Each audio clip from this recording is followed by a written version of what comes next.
You're listening to the Aviation Show, brought to you by Debella Training. For more information, contact us on www.debella.co.za now. Good afternoon, it's 3 o'clock. Welcome to the Aviation Show. We come into you live from 27 Boxes in Melville. Liz Budge, we've got in studio. Welcome to the show, Liz. Thank you. Welcome to you. Thank you for inviting me. It's not good to drink on a Tuesday afternoon, let me just tell you, before you come to the show. I think it was more the heat in the car trying to get here. So you battled a bit to get here, and then you got here. I couldn't find you. But anyway, welcome. Thank you. So tell us a little bit about yourself. Where do you come from? Give us your whole history. I mean, you in aviation, where did that start? Where did the passion start? In a nutshell, I was not going into travel. I wanted to be a maths professor because maths was my passion. And I was looking for a part-time job while I was doing university. Went for a test at Transnet, and my IQ was a bit high for them, so they sent me to SAA. And so if your IQ is high, then you go to SAA? Well, for the positions they had available at the time. And SAA then gave me a challenge, which I met, and 26 years later, I was still with SAA, and I really enjoyed my whole career with them. And this was in Durban because I'm a banana girl, shark supporter, big time. I'm sorry to hear that. Some people have problems. Some We've people all got don't our support the weaknesses. right Some teams. people shout for the Sharks. Yeah. What can we say? So we had a really great team in Durban, I must say, in reservations in town, and then I moved out to the airport. Okay. Had some wonderful experiences there, grew a lot with SAA. I was the first PRO at the airport, met with all the ministers, and some of them are still around, funny enough. And then went to do, I was First Lady Trim Clerk, First Lady Programmer, so did a few firsts, and then I moved to Johannesburg, where eventually I moved more into the IT department, which followed my maths passion, and was with a team of 5 of us. We were instrumental in bringing Galileo to the market for the travel agents. Just explain exactly what Galileo is. How does it work? Galileo is a global distribution system. In the past, first SAA had no computers. Mm-hmm. Everything was telex. And then we had what we call dumb VDUs, was just a little machine. It wasn't intelligent. Okay. And then we got the computers. And we didn't have anything like multi-access to car hire reservations. And then we got SATAMARS, which was the South African Travel Agents multi-access reservation system. And you had 2 car hires and an insurance on it. It was wonderful. Okay. And then we decided we've got to move on and move with the times. And the global distribution systems gives you access into airlines worldwide, direct access into their systems. Hotels, car hire. At that stage, there were still a few things like theatre tickets and stuff that you went in and still sent a message, but it was like a telex email.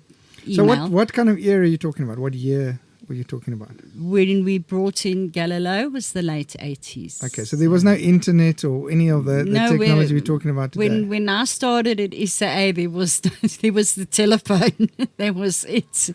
And then just slowly grew with the telex and grew right through to now. If you look at what we've got now, it's amazing. I mean, if you booked a car, for example, how would that happen? How would the customer it was a travel agent that booked it for those the person? Days? Yeah. Those days you had to phone the car hire company. They would have to go through their manual records to find out if they have a car, etc. Now you just go online we've got an online booking system. And you can book it in 2 seconds flat. So it's absolutely amazing. It is. We were actually flying from Dubai to San Francisco, and we booked our car while we were busy flying on Emirates. We just booked the whole thing. When we got there, it was all sorted out already. Yeah, you can do 2 seconds flat, anything.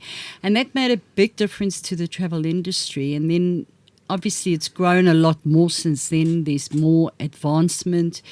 In the old days, we also had to write out air tickets by hand. I can remember that. You used to get 3 copies, and if you lost it, you weren't going anywhere. You weren't going anywhere. Yeah. And we had to have fine point pen because it had to go right to the bottom Exactly. copy, and you had to throw away half the tickets when you made a mistake on the last one. Now, then we went on to printing tickets, which was wonderful. I did a trip through Europe with a huge Siemens ticket printer to teach SAA staff overseas how to use it. And then we went to electronic ticketing, which is amazing. You press a button and the ticket just generates paper. Yes. Then the paper went, and you don't even need that. Yeah, They now you just can have arrive there with your phone. with your phone, you just have your ID, your passport, and you're on the plane, which is amazing. But there are a lot of extra securities that have been put in place to prevent fraud, although it's still happening because there's just been one what we call bust out now, where somebody's frauded the BSP bank settlement plan with quite a few million. So it can still happen. But how do they do it? Do they still travel like on a? I don't get how they defraud everything. You can defraud people in a number of ways. You can defraud the bank settlement plan, the bank itself. You can defraud clients just by issuing tickets as cash and just not paying. All right. I can issue as many tickets as I like as cash. But if it doesn't get paid, that's fraud. But then when you get to the airline, are they still going to check you in? If you issue a ticket, I've had instances like that you get to the airport, your ticket is booked and off you go because that's a valid ticket. But they would sell it to you for 20,000 Rand and it's 5,000 Rand worth. You know, they get away with it. We've had incidents where we just moved into Randburg with Oceanair was based in Parktown first, and then we moved to Parkwood and eventually bought a place in Randburg. And just after we moved in there, we heard a story about a school where the school had booked the children's trip through what they call an independent consultant who had done a duck with all the money and had not booked the tickets. Sure. They'd given them tickets that looked like tickets, but And they weren't tickets. How many passengers were involved? If I remember correctly, it was about 35, and they got to the airport and there was nothing. Yeah. And one of my clients actually called me and said to me, can you try and help us? So myself and some of my girls, we sat and we worked late and we checked every single airline. You must know you can get one seat, but you can't get 2 seats. You can get, and I must say, funny enough, Air Namibia was wonderful. My friend who used to work with me at SA, she helped us out with seats. But where were they going?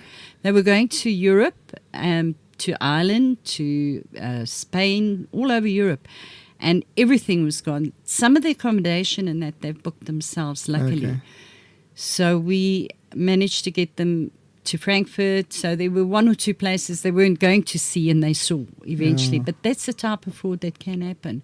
So you've always got to do business with a reputable travel agency. Well, there's nothing worse than getting to the damn airport and then nothing's booked and they say, like, who are you? It happened to us when we went on honeymoon. The agent that booked it for us, I don't know what she did, but we got to the airport and our name wasn't on the flight. The flight was overbooked.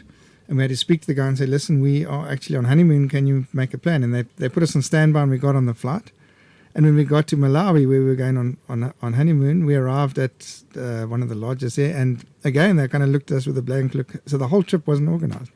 So they didn't actually book you, but they paid for it. They must have. I don't know. Because your tickets were valid. We had so tickets. What could have happened is the airlines do have what we call a cushion. They will overbook their flight by a certain percentage to cover for people who book and don't turn up. So what's very important is to make sure that you pre-seated and do your online check-in, then they can't offload you. Okay. And once you've checked your luggage in, then it takes at least 15 minutes before they offload you. Once your luggage is on, you're on. Yeah. Unless you don't turn up at the gate, because then they offload the whole aircraft. I used to work for one time. I flew for them for about 8 years. One time. And one time airline, and that was one of the things is if the damn bag is on board, you first got to look for the bag. So sometimes it's quicker to find the passenger than it is to find the bag. So when the passenger rocks up, okay, let's go. Yeah, I know a lot of the guys that one time used to work with me at South African Airways. Okay, as what? Reservations, yield control, airport. Dave used to work with me at Durban Airport, Fleurs in yield control, so there's quite a few of them. Cool. I used to love Durban because they were actually the fastest outstation. They used to get things going like really, really quickly. They were well trained. Well, training is everything. We're going to chat about that just straight after the back. With a break, we'll be back. brandlive.co.za. Have you ever thought about the power of social media? Social media has the power to make your business grow. Grow! Yeah. Why don't you let us manage your social media? Because our business is to see your business grow. Visit us at www.bstownmedia.co.za. Get all of today's aviation news on one site. Visit pilotspost.com. Updated twice a week, Pilots Post is a convenient way for aviation professionals and enthusiasts to remain updated with the latest aviation technologies, products, events, and news. Aviation safety, technical information, events reports, aircraft reviews, and aviation personalities are some of our most popular articles. Now in its 5th year with more than 100,000 hits per month and almost 15,000 dedicated readers, Pilots Post is available free on the web. No registration is required. To read Pilots Post, simply go to www.pilotspost.com. You're listening to brandlive.co.za. Welcome back to the Aviation Show. We come to you live from 27 Boxes in Melville. And I've got Liz Budge in studio. She is from Oceanair Travel.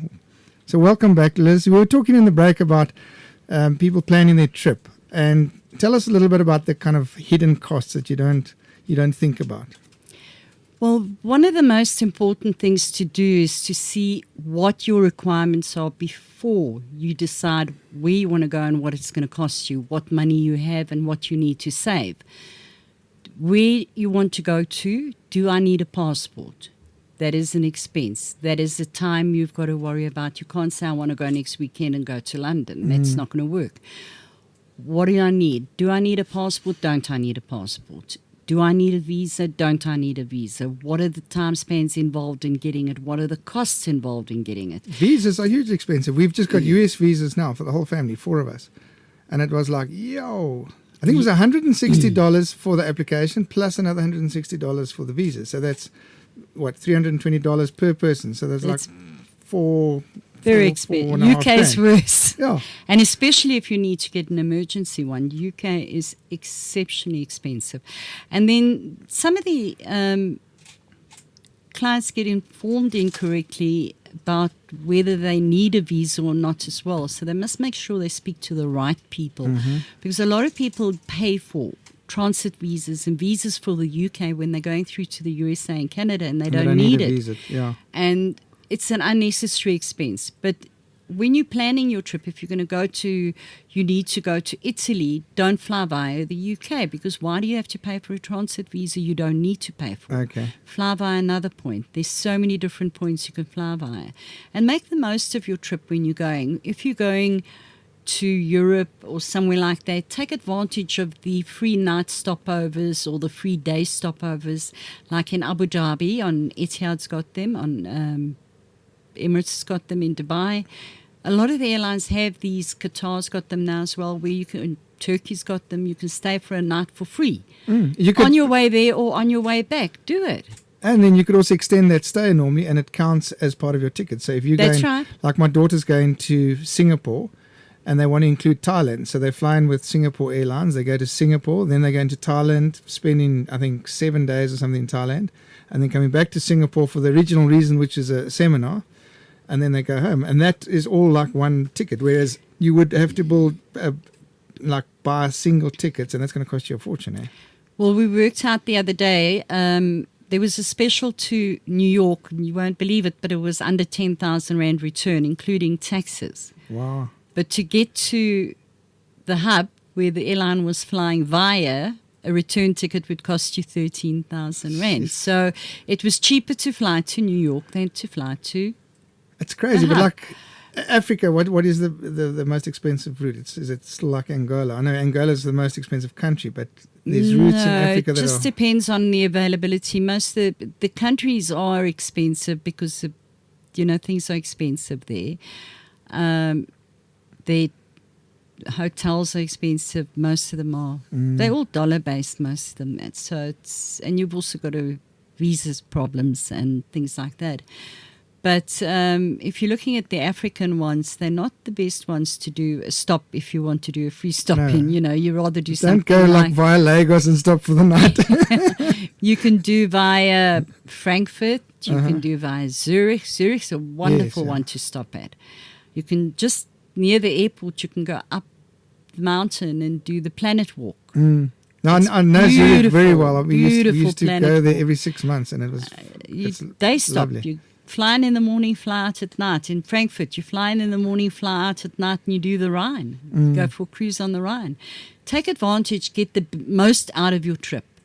Don't just go there and back. We want the shortest stopover. Don't take a short stopover. Take a long stopover. Enjoy yourself, even if you overnight and take advantage. But back to where you're planning it, check your costs of your passports, your costs of your visas, what you're going to need. Plan your trip to give you enough time to do all those things. And then add that whole lot up as an expense, because Your travel once you start adding insurance. all of that together, it becomes quite a And packet. travel insurance is very important. Do not just take travel insurance. Credit card insurance, travel insurance, is nothing wrong with it. But in a lot of countries, it does not cover you. And It's your normal, very important to take a top up then. your normal medical aid here will cover you to a certain extent if you let them know, depending on who you're with. But Not in the USA. it depends where you're going. We always, whenever we go, we check with Discovery. We with Discovery check them, and then they'll tell you who you're with and who not. But that's why travel insurance is so important, because that can get you, that on the medical side can really get you out of a tight spot. We had one of my clients who was on the QE2. Her husband's company had an incentive on that, and she got DVT. And normally DVT, deep vein thrombosis, you get from flying, not from a boat. Wow. And when they got to Fiji, she was put off the boat, and she was supposed to fly back. She was supposed to go off at Perth. They took her off and they said no.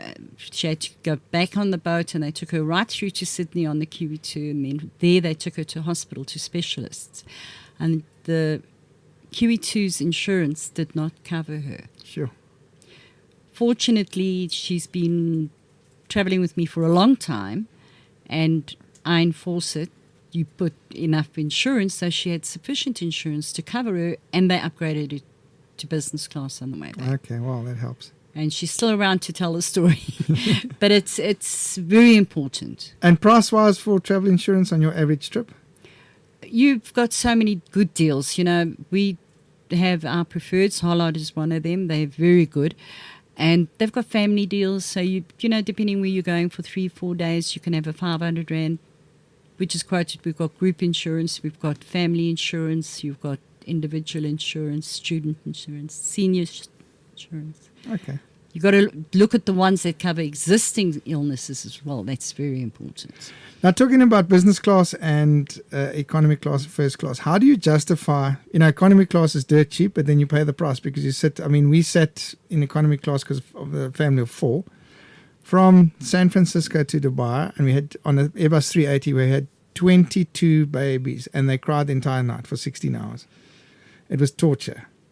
And business class in that case looks so much more appealing. But then you look what you're going to pay. I mean, on a flight like that, it's probably 40 grand per person at least for business class. And then if you upgrade it to first class, it goes just under 100,000 rand. Business class, well, not many airlines have first class anymore. But business class used to be very expensive. Now they've got a lot of specials. You have some airlines that 26,000 return to New York is a pleasure for business class, where you've got a flat bed, you've got live TV, live news, live everything, free Wi-Fi, you eat when you want to. It's like a hotel. So how do you tap into that though?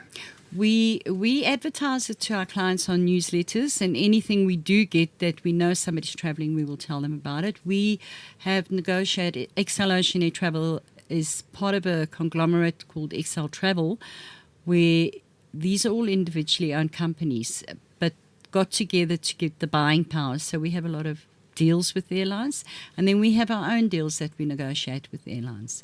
And we do support them, and the support you give the airline, you get back. Okay. Good deals, and they look after our clients. There's also new things, where at the last minute you can bid. SAA's got it. You can go, when you make your booking, you can put in a bid for business class. Okay. And you can say, I want to pay 3,000 Rand. So if the flight's empty, you're going to pay 3,000 Rand to fly So the business, extra, that's a to fly bargain, eh? business. And every airline's got this type of thing, but some of them have a very good one ahead of time. Well, that's good to know. I'm going to definitely look into that, because business class, I mean, that just makes all the difference. It Makes a big difference. It's you just don't want to fly economy anymore, and you have that peace, and especially if you're going on business, and you've got a tight schedule. It's look, if a businessman that's going to sit in economy class and then expect to have a productive meeting the next day, I don't think that's going to work very well, No, definitely not. But it's nice if you can work on board as well, if you need to. When you've got a tight schedule, and that you've got everything at your hands when you've got a whip out business the class. laptop and everything else. So, I mean, I love Etihad's business class. It's but like what happened to in economy class? There used to be an option where you could buy the middle seat. So if you're sitting in a 3-seater, you can. You could buy the middle seat, and then they had a fold-out thing that almost folded into almost like a bed. You can buy an extra seat if you want to. You call it a buddy seat. You can buy 2 seats. Yeah, but it used to fold out into a bed. They would fill in a thing there. So you and your comfort wife, seat. Yeah. Some of the airlines call it comfort seat, but the others you just pull up the armrest, and you can pay for. You can buy the whole 4 seats in the middle. Okay. And even if the airline's full, they're not going to put somebody there. If you've paid for that seat, no. Yeah. Okay. Cool. Well, we'll be back straight after this. brandlive.co.za. DeBella Training and Management provides South African civil aviation approved training to aircraft maintenance engineers. From engine to airframe, DeBella offers international quality courses on a wide range of aircraft. Many of our clients are from Africa and the Far East, enjoying DeBella's tranquil on-site accommodation minutes away from the airport, and also provide courses in your country depending on your training needs. DeBella's pioneering range of practical hands-on training videos augment the DeBella theoretical modules, modernizing the aviation training industry. Visit www.debella.co.za now. DeBella, you name it, we train it. Real aviation stories with DeBella. Submit your real life story to www.debella.co.za. And you could be featured on the Aviation Show live on brandlive.co.za or in our upcoming book. So you mentioned to me that you have a story about the coup in the Seychelles and what exactly happened. So tell us. Myself and one of my colleagues from Durban were on an extended trip we went through to Amsterdam, and then we were going through to Bangkok. It was the longest flight I've ever taken from Amsterdam to Bangkok because we were delayed. Mm-hmm. We went via Athens and a few other places, but it took us 3 days to get to Bangkok. Geez. Not getting off the aircraft because they made us stay on the aircraft all the time. It was a few years ago. And then when we got to Bangkok, we missed our hotels, and we then ended up we were going to Hong Kong, so we decided to go straight to Hong Kong, where we got there Easter weekend, no hotel, because our hotel was booked for the next night, so we sort of slept in the foyer, and then they came and felt sorry for us. 5-star hotel, they can't have somebody sleeping in a foyer, and they gave us a room. But then we went to Seychelles, and we got to Seychelles, and being airline staff, we didn't bother to book a hotel. We're going to get one when we get there. And we were looking around, and the SAA flight used to land just midnightish in Seychelles. And we were looking at the boards and checking what's available, what cottages, where we want to stay. And we got our bags. There was nobody around, but we didn't think anything of it. Got our bags, went outside, and there was not a soul. Not a car, nothing. And the next minute, the police pulled up. And it was at the time of the coup in Seychelles. And they said we'd broken curfew. And we said, what curfew? And they said, well, because of the coup, there's a curfew, and you're now got to be locked up. And we were two women, we were young those days, and we didn't know what to do.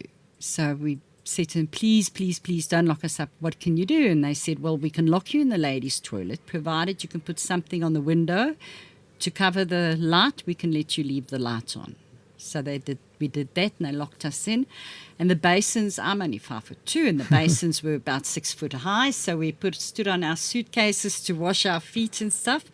And then 5 o'clock in the morning, you heard the thing go click, and we went out and we said, we're not staying here, let's go to Mauritius. Because that was our next stop. We were just so worried, but it was.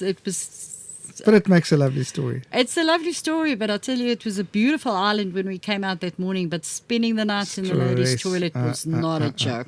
It was not. So, Liz, where can I get hold of you if you want more information on travel arrangements? And we have a website, but you're welcome to call me. We are our numbers are on the website, and you can Google us, but we are based in Kensington B in Randburg, XL Oceanair Travel. Our phone number is 011-772-1100. And we offer a full 24/7 service, and that's a live service. So if you need to book a ticket at 1 o'clock in the morning, we can do it for you. oh, wow, that's really unique. And that is because the airlines are closed. And I often get people who have compassionate cases and they can't get hold of an airline, and they just dial all the numbers they can, and they just come through too, because we have after-hour service. Well, that's a manned by senior consultants, so they know what they're doing. name to remember, XL Oceanair. That's it. Thanks for being on the show. One-stop shop. Cool. Thanks very Until much. next week, Tuesday, same time, same place. Bye-bye. You have been listening to The Aviation Show on brandlive.co.za, proudly brought to you by Debella Training. Visit www.debella.co.za now.